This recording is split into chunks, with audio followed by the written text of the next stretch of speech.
My name is D'Anthony Brown. I'm a firstie. I'm an engineering management major, and I'm part of the Army men's soccer team.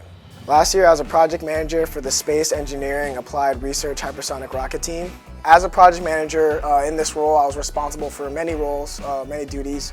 That included the budgeting, working with ordering and shipping all the equipment and parts that we needed. I was also in charge of coordinating with all of our stakeholders. That includes the Army Aviation Missile Command, FAA, getting all of our waivers that we need to be done throughout the whole year. Also coordinating with our launch site, more specifically White Sands Missile Range. So we did our launch campaign in White Sands, New Mexico. For our project, our mission statement was to develop a two-stage rocket capable of reaching the Kármán line, which is 100 kilometers in the atmosphere, and doing this with constant communication with the payload throughout the whole time. And this aligns perfectly with the Army's incentive on developing a relatively low-cost payload as well as hypersonic research. Going into our launch campaign, we had reconfigurations. Our first launch was a 75 millimeter sustainer, which is top piece on top of a 98 millimeter booster. The millimeters is the diameter of the rocket.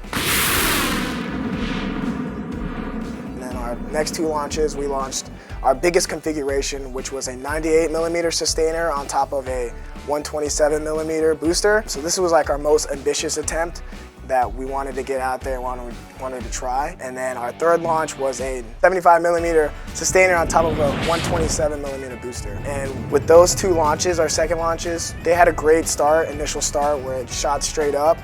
3, 2, 1. And after the second stage went off, we figured there was too much thrust on kind of the fin cans, which is those spikes that you kind of see at the bottom of any rocket. So that ring fell off the rocket, and then you could see it kind of spiraling after that.